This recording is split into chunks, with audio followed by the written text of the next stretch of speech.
शिवचंद्रमौळी फणींद्र माता मुकुटी झळाळी कहारुण सिंधू भव दुःखहारी तुझ विन शंभो मज कोण तारी म्हणा पंचमुखी गिरजा हर हर हर महादेव आहो ते शिव शंकर विश्वर हो आहो शिव शंकर विश्वर मूळ हस्तम गाव गिरजार मना मूळ हस्तम गाव गिरजार मना फुल पुष्प घेऊनी चला जाऊ संभाज दर्शन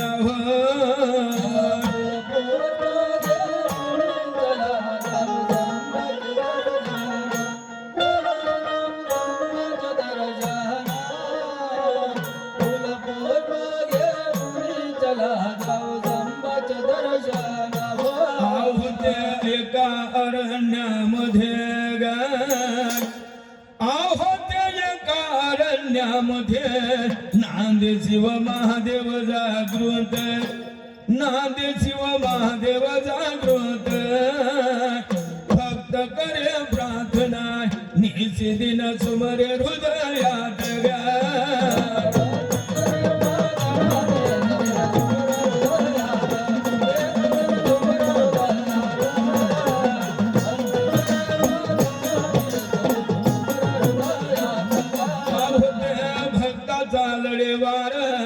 पाव शिव शंकर शिव भोळा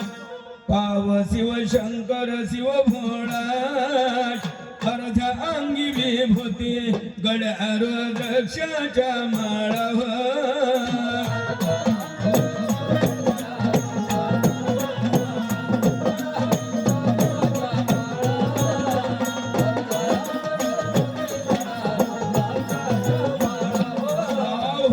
गिरधाराणी म्हणे आन गिरधाराणी म्हणे शंकरा गा तुमचे भक्त कोण शंकरा अजे तुमचे भक्त कोण आन बोलले शिव भोळा दाखवा गिरजे कारण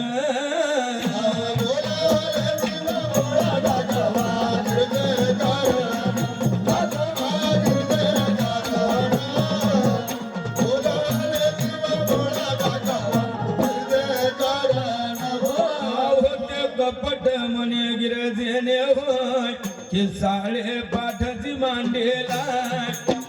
जाव तुम्ही टाकावे शंकरा असा पण गिरजेने गेला आणि विभूती वाट वाटड ढवळा नंदी मांडेला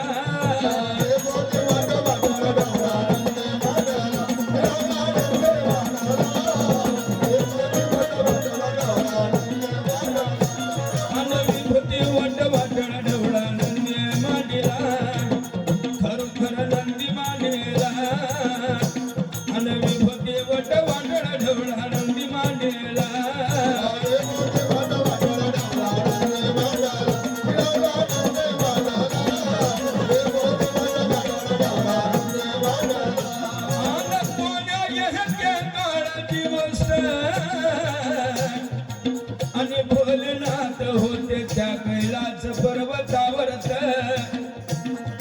आन पैसुनी होते ध्यानस्थ तेव्हा ते गिरधार आणि त्या भोलेनाथाला म्हणत्या की नाथा या सर्व त्रिजगाचे मालक तुम्ही आहात आवाज बनवण्यात आला थोडा आवाज या सर्व त्रिजगाचे मालक तुम्ही आहात या सर्व त्रिभुवनामध्ये आणि तुमच्या नावाचा जय जयकार होतो सर्व भक्त तुमच्या नावाचा जय जयकार करतात आणि मग या कैलास पर्वतावरती बसून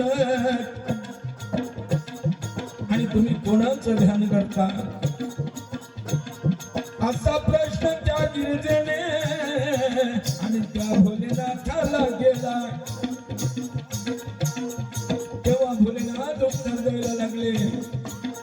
म्हणाले गिरजे तू माझी जन्मजन्मीची अर्धांगिनी आहे, पण हा प्रश्न कोण्या जन्मी केला नाही. पण या प्रश्नाचं मी तुला निरसन करून देईल, पण त्याच्या आधी तुला गुरु करावा लागेल. कारण गुरुशिवाय मार्ग नाही आणि मार्गाशिवाय ज्ञान नाही. तेव्हा त्या अमर गुफेमध्ये जाऊन गिरधाराने म्हणाले देवा तुम्ही माझे स्वामी आहात, तुम्हीच माझे मालक आहात आणि तुम्ही मला आणि अमरत्वाचं ज्ञान द्यावं. मग त्या कैलास पर्वतावरून आणि ढवळ्या नंद्यावरी स्वार झाले.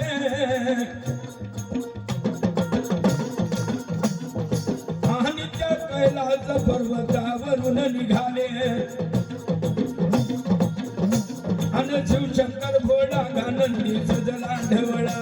आणि शिवशंकर भोळा गानंदी सजला ढवळा.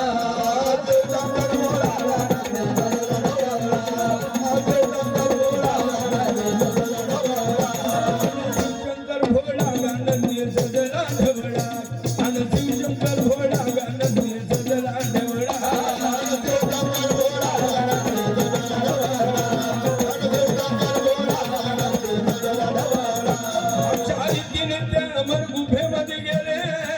आणि त्या अमर गुफेचं ज्ञान प्राप्त केलं.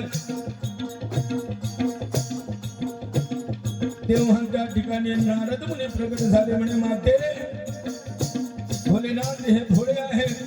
तुम्हाला जरी अमरत्वाचं ज्ञान दिलं असलं तरी खरं काय नाही खोटं काय. आपण कुठेतरी त्या भोलेनाथाची परीक्षा घ्यावी. आणि तेथून आनंदवनामध्ये आले आणि त्या आनंदवनामध्ये येऊन आणि त्या गिरिजेने चौसर फाशाचं आयोजन केलं. तेव्हा म्हणायला लागले तेव्हा आपण या ठिकाणी चौसर फासा खेळूया, पण या पहिल्या डावावर तुम्ही काय मांडणार म्हणून प्रश्न करते आहे. आणि पहिल्या डावावर शंकर काय मांडणार हो. पहिल्या डावावर शंकर काय मांडणार हो. माझा ढवळा नंदीगिरीच्या डावावर मांडिन, माझा ढवळा नंदीगिरीच्या डावावर मांडिन.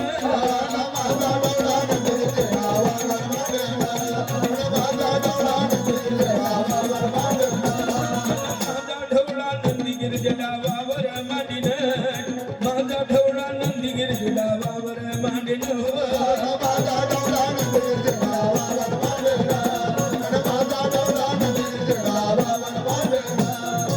पहिला डाव खेळून झाला आणि ते भोलेनाथ पहिला डाव हारले.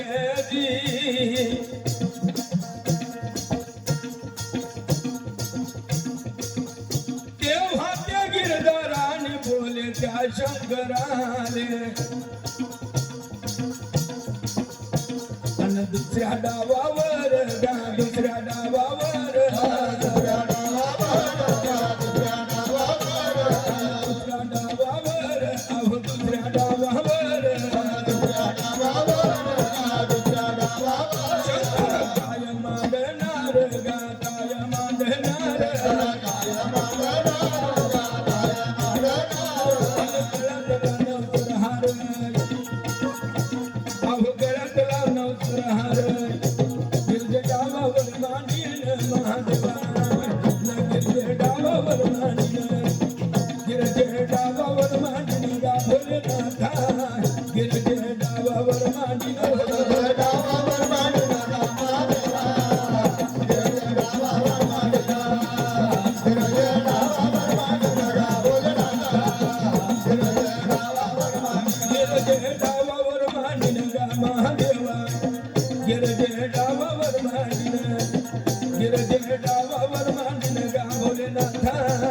गिरजे डावावर गिरजे डावावर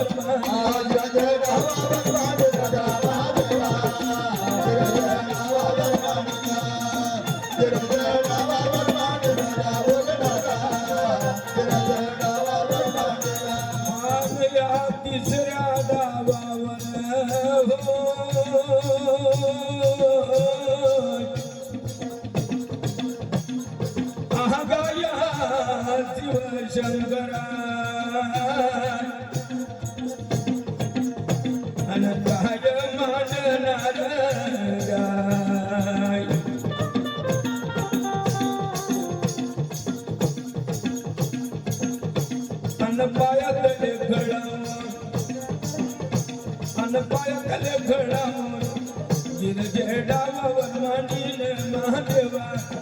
गिरजे डावावर मांडीन गिरजे डावावर मांडीन गा भोलेनाथा गिरजे डावावर मांडीन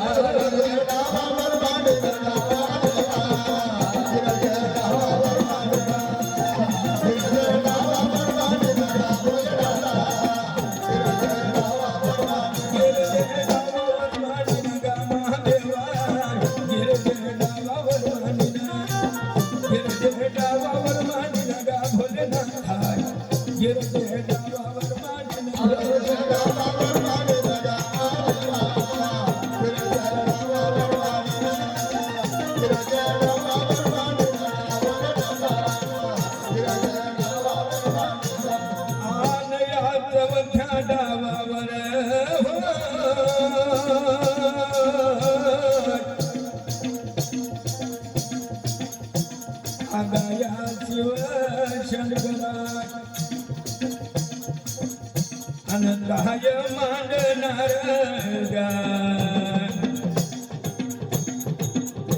अन त्रिशूल डमरून अव त्रिशूल डमरून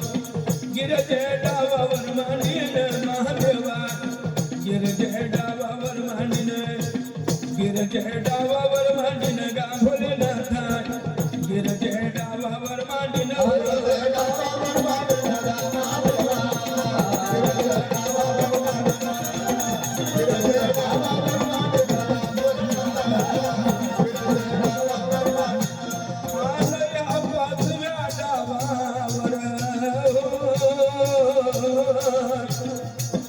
अनया माझ्या महादेवा अनंताय मांडणार अन बसायाचं आसन अहो बसायाचं आसन गिरजे डावावर मांडीन गा भोलेनाथा गिरजे डावावर मांडीन गिरजे डावावर मांडीन गा महादेवा गिरजे डावावर मांडीन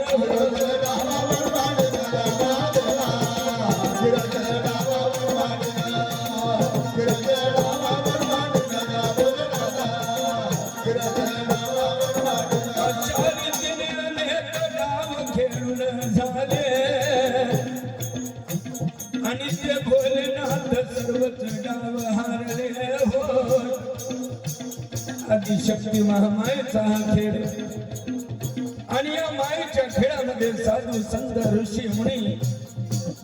सर्वच हारले गेले तेव्हा शिवशक्तीने चौसर भाषाचा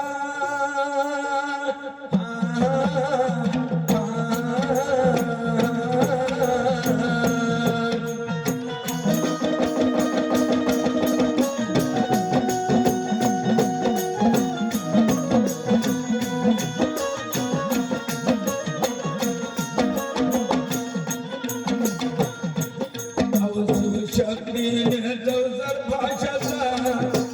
मन खेळ मांडला हौसेने खेळ मांडला हौसेने आला खेळता खेळता पादो घाले हो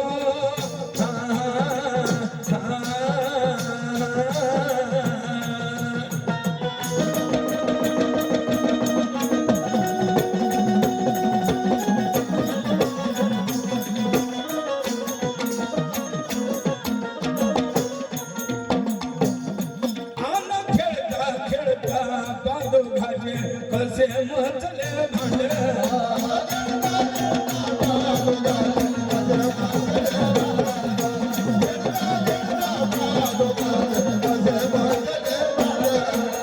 खेळता खेळता बाबू घाले कसे म्हटले भांडण खेळता खेळता बाबू घाले कसे म्हटले भांडण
हरल्यावर ते गुंगापण हरल्यावर ते गुंगापण हरल्यावर ते गुंगापण शंकर म्हणे ऐक पार्वती हो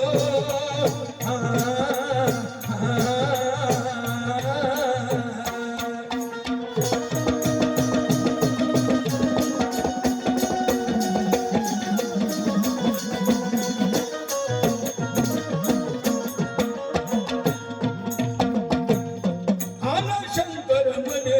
ऐक पार्वती जाईल तपाचे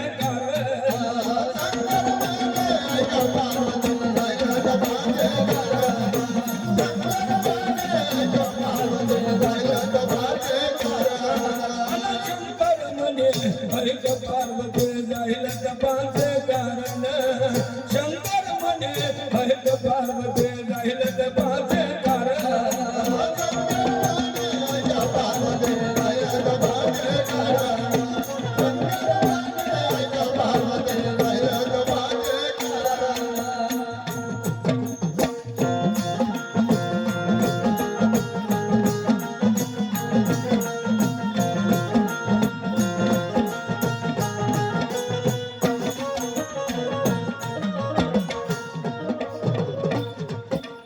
पार्वतीने मग फासा फेकला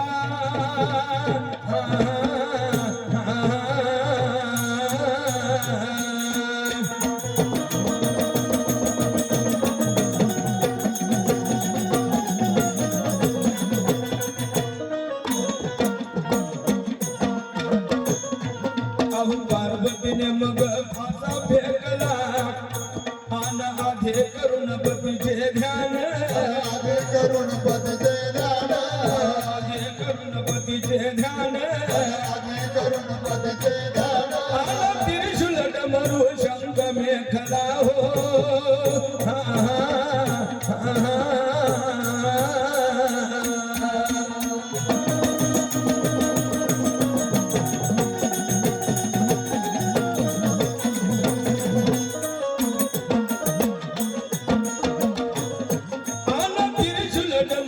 शंख मेघला आसन आणि कळासन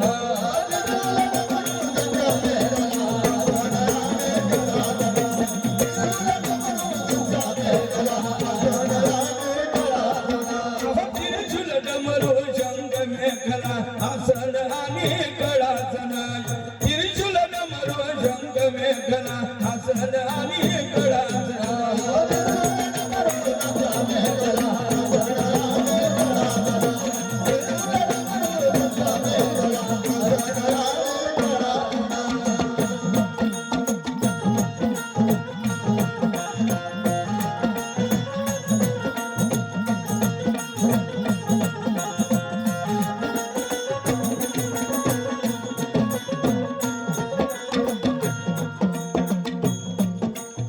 शंख नंदी शेष गळ्याचा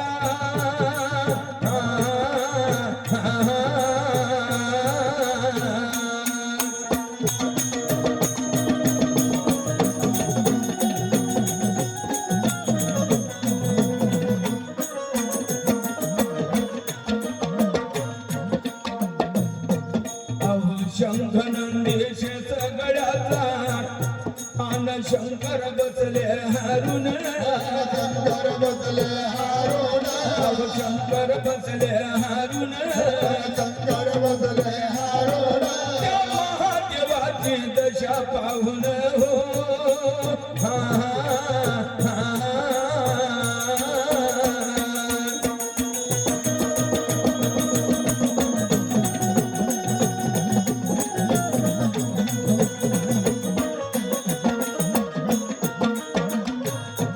महादेवाची दशा पाहून नारद नाचे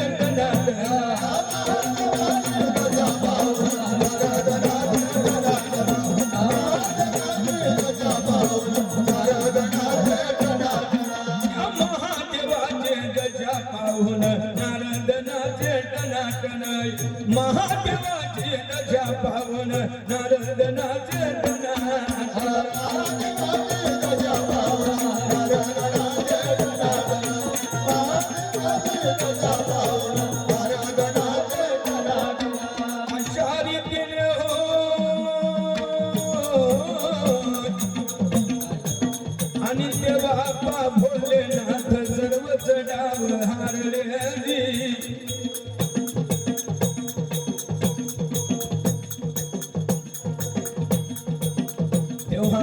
शक्तीमुळे मायेचा खेळ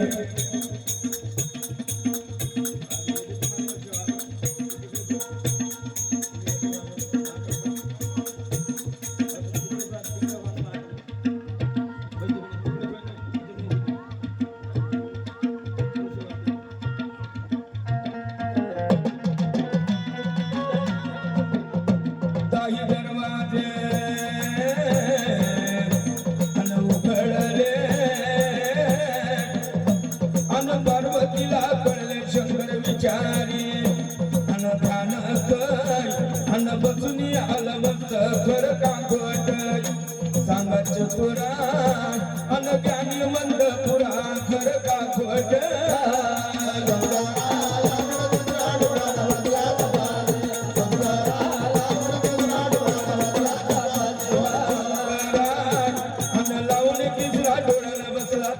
होय अन शंकरा अन लावणी तिसरा डोळा बसला तपासी गा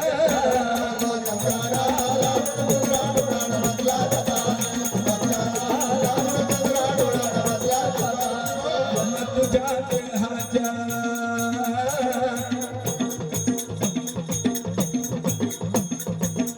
तुझ्या देहाच्या अन देवळा अन आत्मा शंकर भोळा विच्छा पार्वती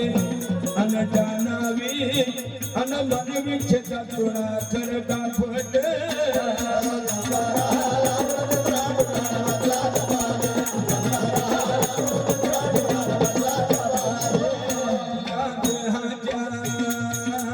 अन देवळा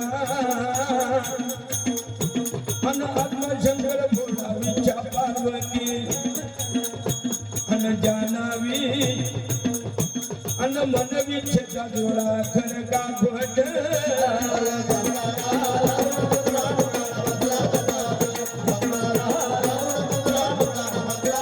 ओम शब्दाचा अन ओम शब्दाचा अरे नगारा अन सोहमानी वाजविला तेव्हा धन्य अन जागले अन शंख बाजूला गले त्या शंखाच्या अरे नादान अन गरजे त्रिभुवन चक्र विष्णूचे अन भरभरा अन मन फिरे गरगरा खर कापट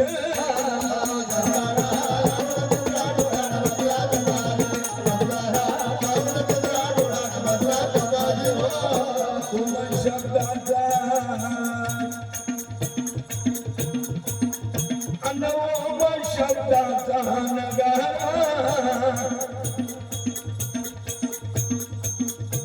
अन सोहमानी वाजविला तेव्हा चैतन्य अन जागले अन शंख बाजूला गले त्या शंखाच्या अरे नादान अन गरजे त्रिभुवन चक्र विष्णूचे अन गरगरा अन मन फिरे गरगरा घर कापट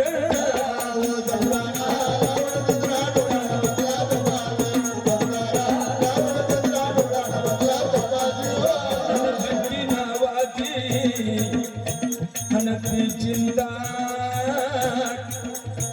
अन पडली त्या भगवंता नेत्रअग्नीचा अन जळाला अन उघडला अन कामक्रोध जळाला झाली विभूती अन लावली अन सर्व अंगा भोगी झाला गोसावी अन पांढरा अन कोणी म्हणे हरिहरा घर कापट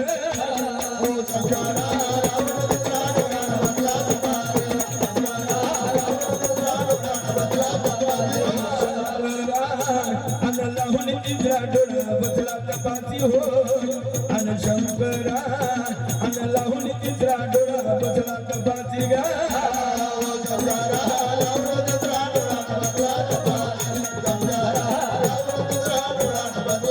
तेव्हा त्या नवनाडीचे बापा नवद्वार अन नवनाडीचे अन नवद्वार अन दहाव्याचा धार लावला शक्तीनं च्या विज्ञानाची लावली चैतन्य शक्तीनं नेत्रग्नीचा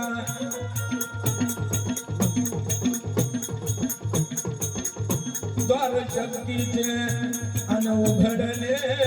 अन पार्वतीला कळले त्याच मार्गाने अन निघाली अन सांबाजवळ गेली घर गाठवत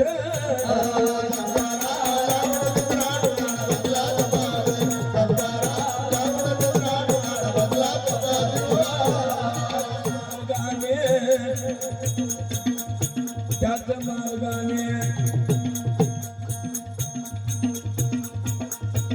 अन पार्वती अन पहिले तर गेली होती शंकर वेळकटा अन देवडी अन राहिला त्या वेळी त्याची संपली अरे मुदत अन तोही गेला धावत तेथून निघाला अन शंकर अन कैलासात गेला खर दाखवत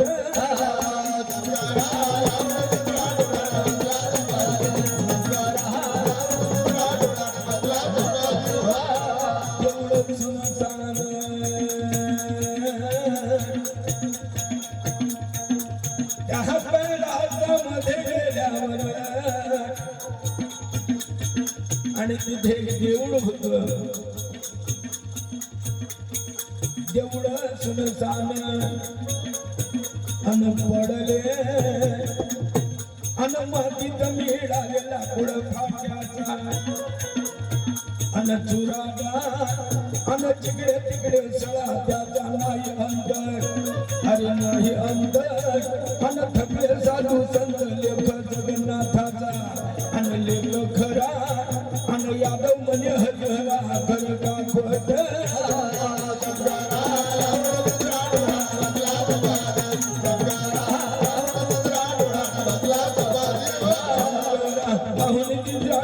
बसला तपासी हो अन शंकरा अन लावून तिसरा डोळा बसला तपासी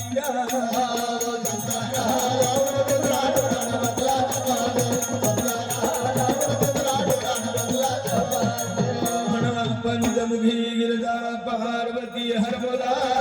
हर महादेव